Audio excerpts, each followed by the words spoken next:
बिस्मिल्लाहिर्रहमानिर्रहीम अस्सलाम वालेकुम। मैं हूं शाहिद सकलैन और आप देख रहे हैं मेरा यूट्यूब चैनल और फेसबुक पेज। आज 8 मई है, सोमवार का दिन है और आज मैंने आपके साथ शेयर करनी है एक बहुत ही खौफनाक कहानी।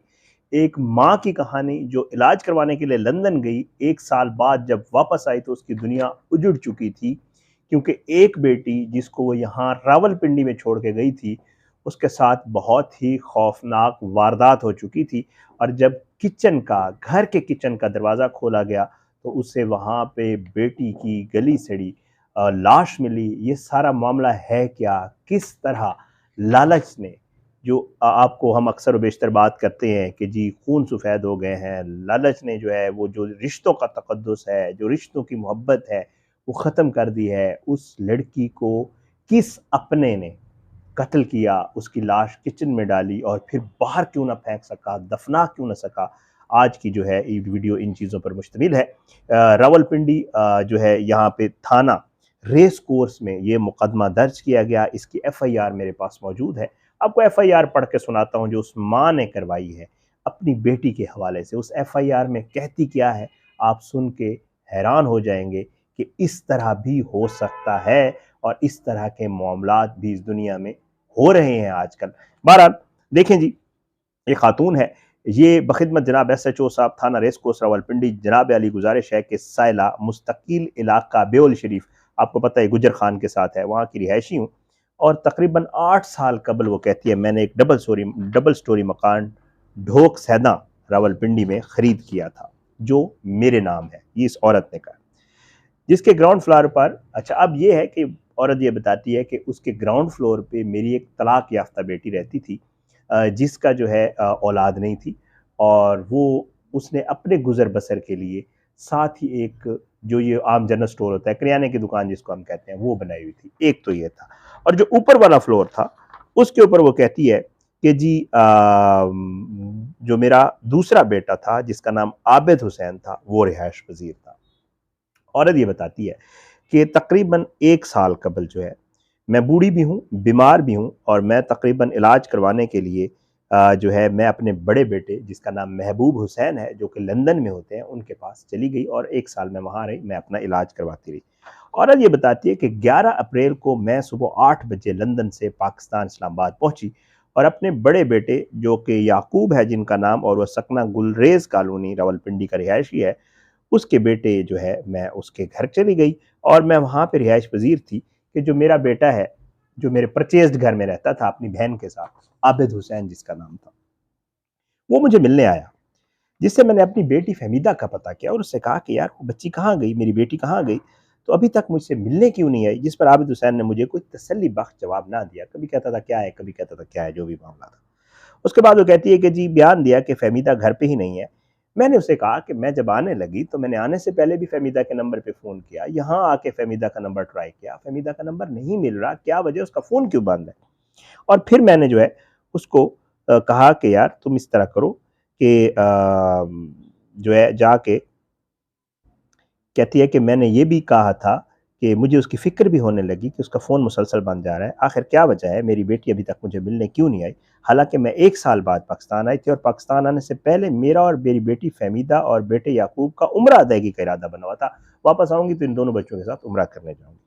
वो कहती है कि जी फ़हमीदा का पासपोर्ट भी कुछ वक़्त कबल से तैयार हुआ हुआ था। अच्छा, वो कहती है कि मैंने आबिद हुसैन से सख्ती से हुक्म दिया कि फ़हमीदा का पता करने के लिए ढोक सैदा जाए और रोज़ा अफ्तारी के बाद मेरा बेटा आबिद हुसैन अपनी बहन फ़हमीदा का पता करने के लिए ढोक सैदा चला गया। रोज़ा इसने वहीं भाई के घर अफ्तार किया।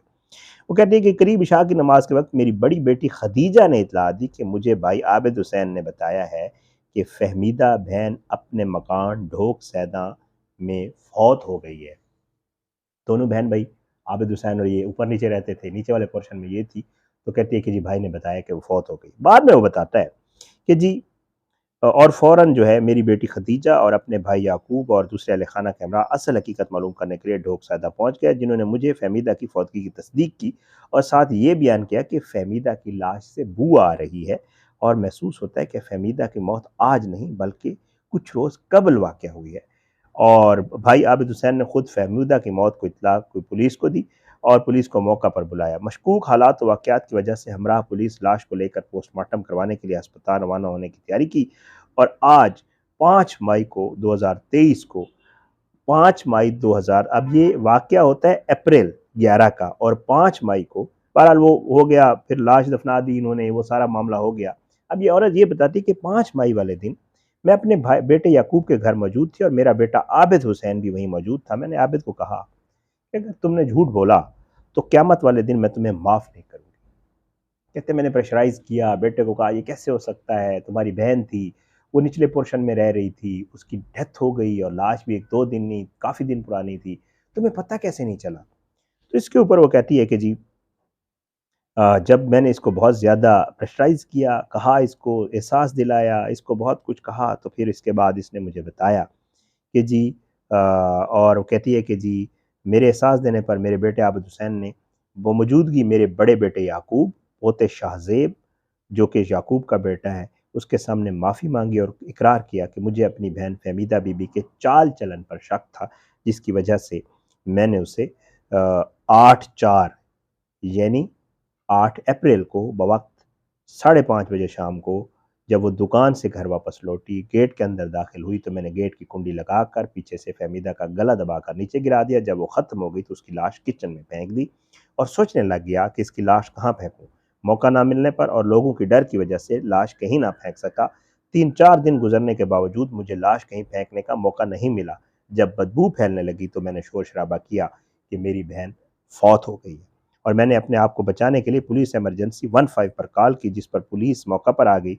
मुझसे दरियाफ्त किया मगर मैंने टाल-मटोल से काम लिया। जनाब अली, मेरे बेटे आबिद हुसैन ने मेरी बेटी फ़हमीदा को मकान की लालच की वजह से नाहक कत्ल करके ज़्यादती की है। मुझे कभी यकीन है कि मेरे बेटे आबिद हुसैन ने मकान की लालच में अपनी बीवी मुसम्मात आसिया बीबी और सास मुसम्मात बिल्कीस ज़ौजा शब्बीर और साले मुसम्मिन नक्काश वल्द शब्बीर सकना रवात की माँ पर मेरी बेटी फ़हमीदा बीबी का नाहक खून किया है।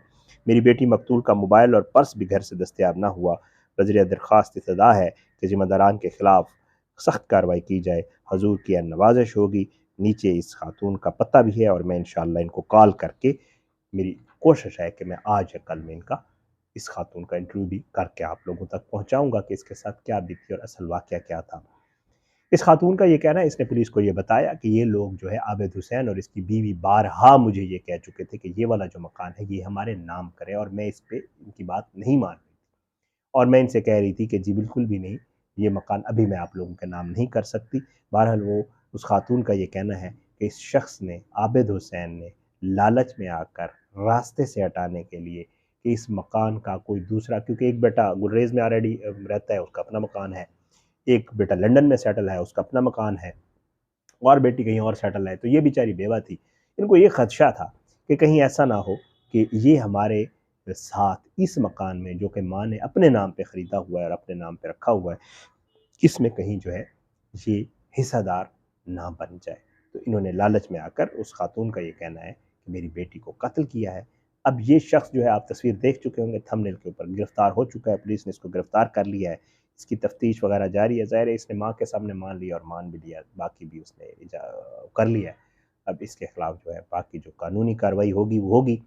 ये होती है लालच, ये होता है असल में जब आप लालच में अंधे हो जाते हैं और आप ये सोचने लग जाते हैं कि मैं बस किसी तरीके से, कोई भी तरीका बने कि मैं इस चीज़ पे काबिज़ हो जाऊँ, जो कि दुनियावी है, जिसका ज़िंदगी का कोई पता नहीं है, 2 दिन है, 4 दिन है, 6 दिन है, सब कुछ यहीं रह जाना है, और फिर जब बंदा यहाँ से जाता है उसके पास कुछ भी नहीं होता, खाली जाता है। लेकिन हैरानकुन तौर पे ये बात लोग नहीं समझते और लालच में आकर ऐसा काम भी करते हैं कि अपनी बहन, देखा है हमने, यहाँ लोग हक भी नहीं देते, बहुत कुछ नहीं करते अपनी बहनों को। कुछ ऐसे भी इस दुनिया में गलीज़ लोग मौजूद हैं जो अपनी बहनों का हक खाते हैं, और फिर उसने अपनी बहन को कत्ल कर दिया और सगी बहन को कत्ल कर दिया। ये स्टोरी आपके साथ शेयर करनी थी। अगली वीडियो में इंशाअल्लाह दोबारा मुलाकात होगी। अल्लाह पाकिस्तान कामयाब नासिर हो। इसके खिलाफ साज़िश करने वालों को नेस्तनाबूद करे, ज़ालिमों को इबरत का निशान बनाए, मज़लूमों को इंसाफ मिले। अपनी दुआ में याद रखा करें। इंशाअल्लाह अगली वीडियो में मुलाकात होगी। इजाज़त दें। पाकिस्तान ज़िंदाबाद। अल्लाह।